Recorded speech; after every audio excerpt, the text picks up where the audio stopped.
I don't know if this message will reach you. I don't know if any of you are still listening, but I must try before I forget who I am completely. My name is Tizan of the Nuhari, or it was once. I was born in the crystal plains of Verlathi, the northern edge of Nahur, our homeworld. Imagine a horizon that sings, skies like liquid light, humming with the soft breaths of ion winds, flora that communicate in colors, and fauna who leave behind memory trails instead of waste. We didn't build our civilization by conquering our environment. We harmonized with it. We listened to what the stars wanted us to be, and they wanted us to be kind. My people, the Nuhari, have lived in harmony for eons, not only among ourselves, but across millions of known systems. Our kind never touched metal until we could shape it with sound, never explored another world until we mastered empathy. That is our way. Every advancement must first serve balance. We do not wage war, we do not hoard, we do not deceive. At the age of 4 rotations, I began my path as a seeker. By 7, I was astral projecting across minor moons to assist species still learning to build language. By 10, I was guiding the thought forms of fledgling sentience, helping them construct mental scaffolding for abstract concepts. I never interfered without permission. That's the first tenet of the Seeker's Code. No mind may be entered without resonance. We were emissaries of help, beacons, guides, and I was proud of that. I lived for it, until I crossed into a shadow that even our greatest minds had forbidden to name. We call it Sol 3, you call it Earth. Every Nuhari child grows up hearing stories about the blue star, a planet like a jewel, vibrant, lush, alive in every spectral band, covered in swirling water vapor and continent-sized jungles, a paradise, or it should have been. Instead, it is marked on every star map in red. Its coordinates are intentionally corrupted in public archives. Its history has been sealed in the Galactic Alliance's library with a level 0 lock. That's higher than anything I've ever seen, even the archives on the collapsing mind prisons of Tau Exile 4. But we still know the stories, because you have to know them to fear them. Before the Galactic Alliance united the galaxy, when we were still reaching out to the stars like children dipping our toes into a cold lake, a team of explorers made contact with a promising world. They said the life forms there were bipedal, curious, emotionally rich, and violent. The first contact went well, too well. The inhabitants welcomed the explorers, treated them as gods, offered them food and shelter. In turn, our kind helped them shape the land, showed them how to use harmonics to lift stone, build structures that aligned with celestial currents. The pyramids were the first and the last. The betrayal came swiftly. Poison, blades, fire. The explorers were dissected, their technologies stolen and worshipped as divine relics. The few who escaped were broken in spirit. They spoke of lies layered within lies, smiles that meant murder, rituals of blood, hatred embedded in the very soul of the species. The Galactic Alliance convened, and for the first and only time, a universal Law 0 was passed. No being shall make contact with Sol 3. Under no circumstance shall we return. Let them sleep in their chaos. I never intended to break that law. I was deep into a solo mapping mission beyond the Kalak Drift, near the Trilith Nebula, a pocket of uncharted voids. It was supposed to be routine. Scan for harmonic signatures, catalog planetary growth, report back. Then the wormhole collapsed. The walls of reality folded into themselves. The ship screamed, not with sound, but with memory. Every panel, every system, every inch of my vessel shuddered in psychic recoil. I blacked out mid-course correction. When I woke, my ship was tumbling near a yellow dwarf star. Unknown to me at the time, it was your sun. I tried everything to reroute power. My drive cores were melted, my astral engine cracked, the AI barely flickered, my harmonic reserve was depleted, and the biosystems fried. No solar lattice, no resonance chamber. I was trapped. No, I was dying. My only option was a long shot, a psychic dive into a nearby biosphere, find a compatible host, integrate temporarily, and pray I could gather enough resources to restore power. It was a desperate move, and I knew it. But it was that or dissolve into space dust. I located a sentient form moments after entering your atmosphere. Small, fragile, barely formed, a newborn human. It was alone in a room filled with synthetic light and machines. I sensed weak pulses, others nearby. Adults, distracted, unaware of the presence I had become. I hovered above the infant. His mind was so raw, blank in places, splotched with instinct. No shields, no lies yet. There was no time for hesitation. "Forgive me, little one," I whispered, my thoughts merging into the folds of his waking consciousness. "I mean you no harm. I am only trying to survive." And then I fell, becoming Isaac. The integration was not clean. Our species were never meant to sync. His neurons burned, my essence stuttered, but we bonded. He became my vessel. I became his passenger. The name they gave him was Isaac. To his parents, nothing seemed amiss. A healthy baby boy. A bit odd, maybe. Quiet, observant, too still sometimes. But they didn't ask questions. They were humans. They never want to know the truth. Inside him, I was barely hanging on. I could only surface in dreams, in half-thoughts. I fed off synaptic growth like a parasite. I whispered guidance as he learned to walk. I helped him speak, form thoughts, observe the world. I was supposed to be here a week, maybe 2. It has now been 27 Earth years, and with every passing day I forget more of who I was. The harmonies are fading, the peace is gone, and this planet, this cursed, blood-soaked planet, has shown me things that make the pyramid incident seem like a misunderstanding. But I will get to that. First, you must understand the true horror of what I saw when Isaac began to grow. I thought childhood would be the gentlest stage of human life. I was wrong. They romanticize it in their stories. Laughter, innocence, the magic of growing up. They forget the terror of being small in a world built to hurt you. Of being powerless, of having no say in what happens to your body, your food, your feelings, of being seen but not heard. Isaac's body grew, and so did the storm. At first, I could only whisper into his dreams. By age 4, I could nudge his hand, shape a few words, steer his curiosity. But the more I tried to help, the more I saw what he was growing into, and it filled me with a fear I had never known before. I wasn't raising him, I was watching him become a human. Pain is Earth's first language. His parents fought often. I don't mean simple disagreements, I mean wars in miniature. Their voices were weapons, their hands not far behind. The arguments came like thunderstorms, sudden, loud, dangerous. One minute, laughter over dinner. The next, a plate shattered, a scream, a slammed door. I watched his mother sob in the dark, her face lit only by the flicker of a broken television.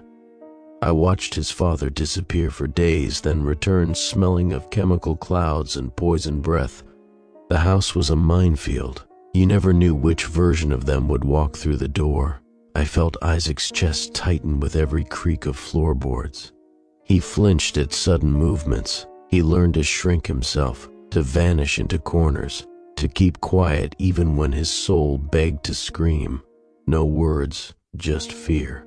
Constant, ambient fear. It was like being trapped in a cage made of nerves. They said they loved him, and sometimes they did, but always with strings. Love was conditional. Perform correctly and you were praised. Speak out of turn and you were punished. Cry too long and you were mocked. complained too much and you were being dramatic. Love was a reward, a prize for submission, a leash disguised as affection. On Nahur, love was as constant as gravity. On Earth, it was just another lie. School should have been better. I held on to hope. Surely knowledge, education, these must be sacred here? No. School was a battlefield. Children are not born cruel. I know this. I've lived inside one. They are curious, vulnerable, wide-eyed. But in this place, they are trained, groomed into cruelty like it's a survival trait. School was a factory of conformity and humiliation, a place where creativity was shaved down like bark, where wonder was treated like disease, where children were not nurtured, but shaped, chiseled, into cold, smiling replicas of the adults who had already given up on their own souls. They are taught to compete, to compare, to conquer. Cruelty was a sport here, a game with invisible points. The smart ones are mocked, the different ones are punished. The weak are targets. Children made fun of each other's clothes, accents, skin, posture, smell. It didn't matter who you were. What mattered was who you weren't. Anything different was an invitation to attack. Humans raise their children in fear and then act shocked when they grow into monsters. I watched a boy get cornered in the hallway, forced to eat papers soaked in toilet water. They filmed it. They laughed. The video went viral. No one was punished. Another girl brought in homemade lunch, rice, fermented vegetables, seaweed wraps. Disgusting, her classmates said. They threw it on the floor, made retching sounds. She stopped eating in public after that. A child with a stutter tried to read aloud in class. They laughed before he even finished the first sentence. The teacher winced but said nothing. I remember the first time a boy punched Isaac in the mouth. We bled together. I was stunned. What evolutionary purpose does pain for sport serve? The boy laughed, Isaac cried, and the teacher looked away. They teach children that silence is survival, and once they learn it, it never leaves them. I'm not sure if humans are born evil, or if they cultivate it through media, through punishment, through reward systems that exalt dominance and shame vulnerability. At recess, two boys tied a stray cat to a tree and threw rocks at it. When it cried out, they laughed harder. A teacher passed by and said, "Boys will be boys." One day, Isaac found a baby bird fallen from its nest. He cradled it, warm and trembling. He was going to bring it to the nurse's office. Another boy stomped on it in front of him. It was just going to die anyway, he said, laughing. Isaac screamed. The other boy got detention for disrupting peace. Isaac was told to stop making a scene. I saw something die inside him that day. Humans are masters of making violence beautiful. They call it entertainment. They make games where you earn points for slaughtering others. Films where revenge is justice, where the hero is the one who kills best. Songs about domination. Memes that turn genocide into punchlines. They film fights in bathrooms. Share suicides. Live-stream humiliation. Suffering is currency now, measured in views, likes, monetization. When a boy at school finally broke down and screamed during math class, they didn't ask him if he was okay. They pulled out their phones. Someone made a remix video of his breakdown with auto-tuned screams. It trended for days. At age 10, we learned about the pyramids. They showed a video, a computerized reenactment, ropes, sweat, whips, primitive men dragging stone across sand, ruled by kings who called themselves gods. Not a single mention of the harmonics, of the resonant scaffolding, of the beings of light who helped shape them. Not even a whisper. No visitors from the stars, no helpers of light, just labor and death and delusion. Humans rewrote history in their image. They couldn't even admit they had been helped. It wasn't just omission, it was erasure. They taught a lie so long they began to believe it. When Isaac asked about the sky gods in ancient lore, the teacher rolled her eyes. That's just mythology. You watch too many movies. They asked once, in class, if we believed there was life out there. Isaac raised his hand. There has to be. The universe is too big.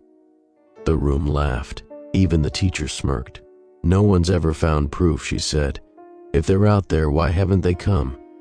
The Fermi paradox. I remember the silence in my mind, the way every atom inside me screamed. Because we're hiding from you, I thought to myself. Because Earth is a plague world. A planet that devours empathy and spits out gods made of teeth. They do not know this. They are not supposed to. The Galactic Alliance hides from them, not out of cowardice, but out of fear. Fear that if humans ever found a way to the stars, they'd turn them into ash. Religion fascinated me at first, a way for the species to find purpose, to seek higher meaning. But even their gods are soaked in blood, sacrifice, fire, hell, wrath. They worship power, authority, revenge. A cosmic judge who creates flawed beings, then damns them for failing his impossible standards. In one sermon, the preacher spoke of enemies and conquest, of pride in nation and punishment for sinners. He pointed at a map. Sinners looked a lot like anyone who wasn't him. Isaac's family was poor, not lacking comfort, but truly poor. Sometimes no food, sometimes no heat, sometimes no power for weeks. Yet the town just a few miles away glistened with neon malls and fountains and towers made of glass. They would drive past stores filled with things they could never afford. His mother would say, "Don't look, it's not for us." In Nahur, scarcity is treated as a crisis to resolve. On Earth, it's a ladder, and those at the top kick down anyone trying to climb. You'll say I'm being unfair, that not all humans are cruel. That's true. Some are gentle. Some are kind. Isaac met a girl in middle school who shared her lunch with him, a boy who defended him once from a bully, a teacher who took time to help him read better, even when others gave up. But even those small kindnesses were tinged with rot. The girl stopped sharing when her friends teased her. The boy was beaten up for standing up. The teacher was fired the next year for being too soft. Kindness doesn't survive here. It isn't encouraged. It isn't safe. By age 13, Isaac had learned to lie, learned to fake normal, to smile when afraid, to laugh when in pain, to apologize for existing. Humans are trained actors. It horrified me. He lied to avoid punishment. He lied to make people like him. He lied even when he didn't need to. And worse, I began to understand it. The more he lied, the easier life became. They reward the performance. He was praised for being quiet, easy, independent. No one knew he cried in closets.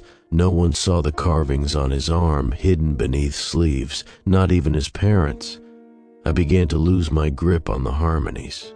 Back on Nahur, we sing when we're lost. Here, I scream silently in my head while Isaac smiles with his teeth. In science class, they showed images of weapons, missiles, tanks, firebombs. Technology, they called it. Progress. On Nahur, we measured progress by the healing of wounds. Here, it's measured by body counts and steel. Their mythology speaks of gods who murder their enemies.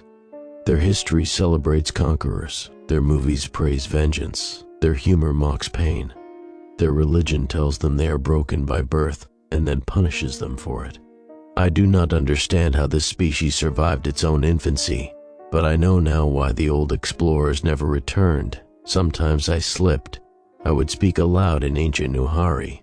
I would hum harmonies in my sleep. My eyes would glow faintly if I dreamed too deep. They called it a disorder. They gave Isaac pills. They took him to doctors. They never thought it might be a cry for help.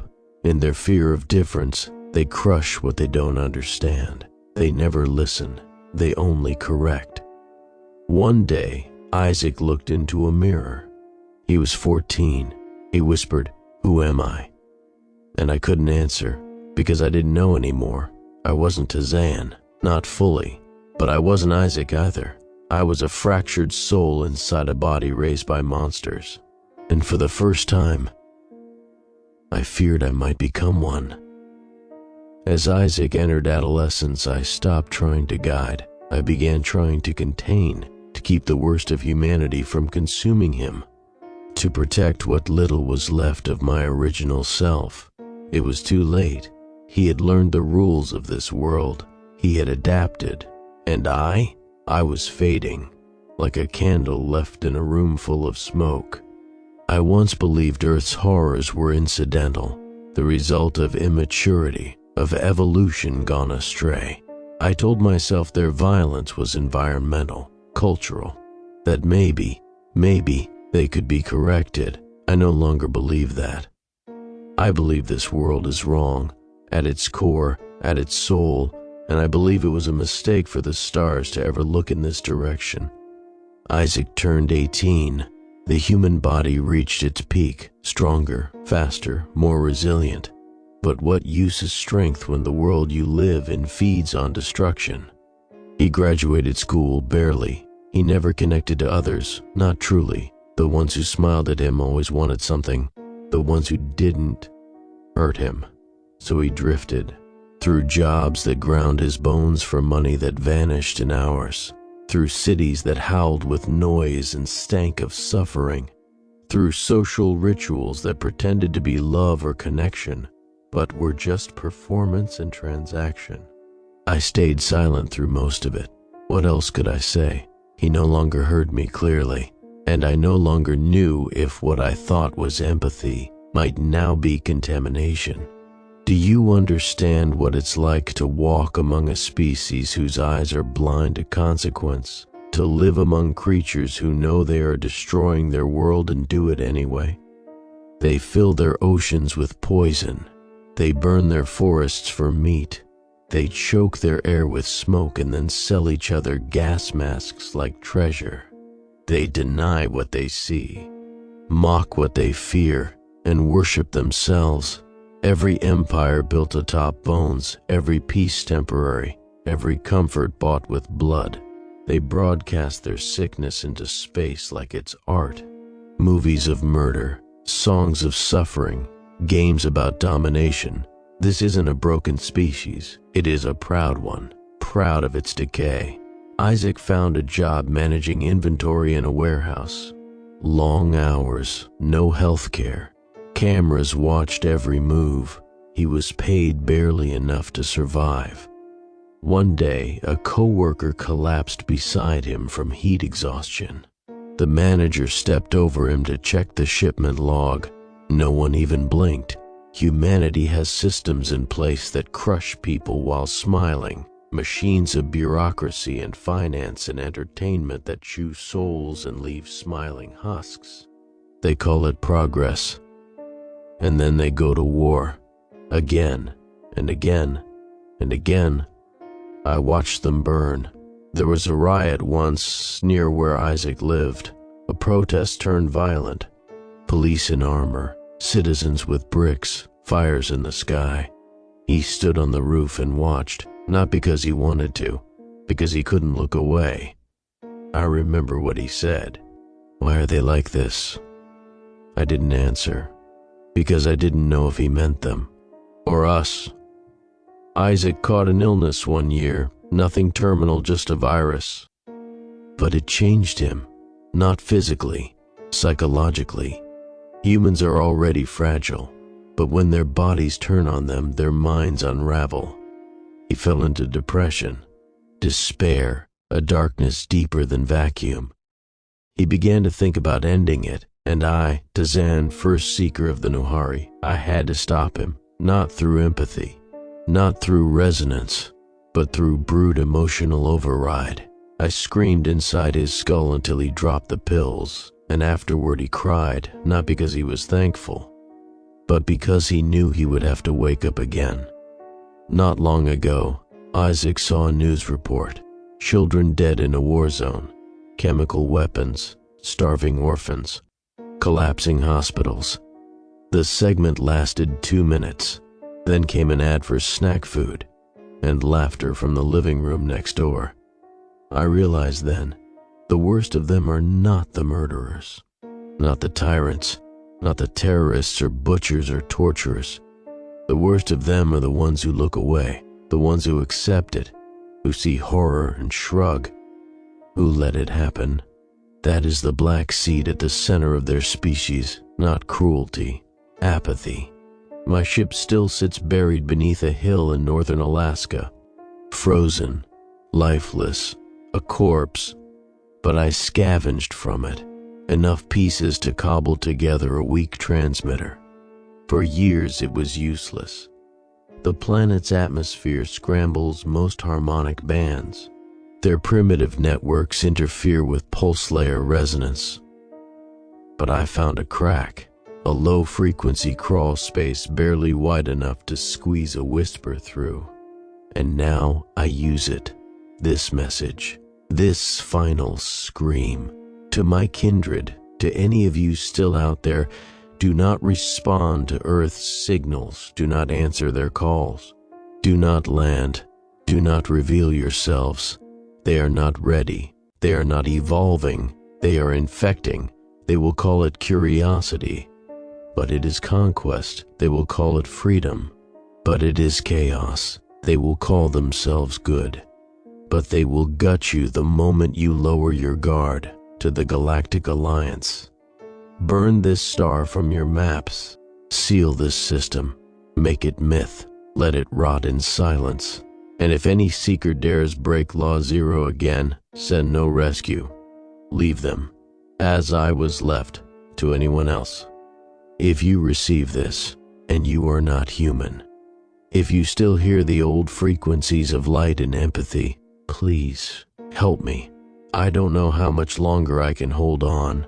The Isaac shell is dying, and I don't know what will remain after him, but it won't be Nuhari, and it won't be human. It will be something else, something forged in violence and silence.